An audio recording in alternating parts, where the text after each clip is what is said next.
Hey friends, Charles Byrd here up on the property in front of the new QuestLine production studio. And I've got an important question to ask you. Faith or presumption? What is it? I'll explain that question in just a moment, but first I want to show you what God has been doing.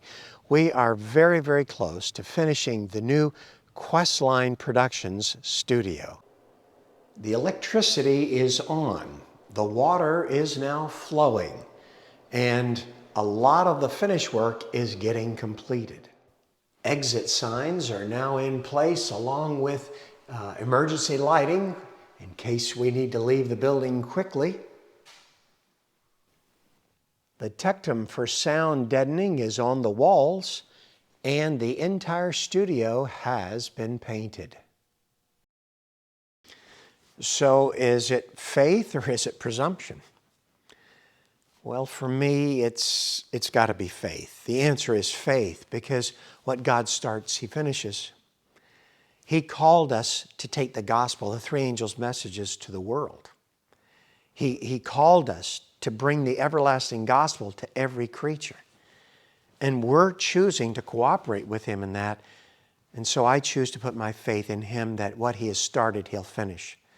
That He will provide all that's needed to do what He has called us to do. And of course, He's used you. You are a supporter of this ministry, your prayers, your gifts.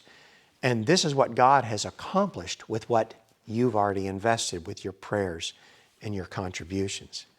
So I just have to believe that all the workers that we've kept working to get the job done will be paid. Even though right now, if they all asked for their pay tomorrow, we wouldn't be able to pay them. But God can do something over the next 2 or 3 days. He can do something amazing. And I'm choosing to believe that He's going to do something amazing. In just 2 days, we're going to be actually having our first shoot here in this studio, with our first local pastor being inserted into Thunder in the Holy Land.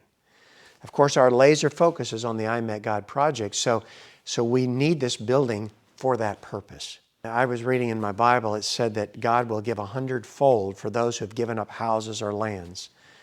Well, my wife and I, we gave up our home, and we put $230,000 into this, all the profits from the sale of that home. So if He gives 100-fold, that's $23 million. That's enough for us to not only do the I Met God project for many languages, many languages. That's enough for us to do many other things that will hasten His return. So thank you for praying for us. Thank you for joining us in this project, for showing an interest in getting the work done. And now let's pray together and see what God does. His name be glorified.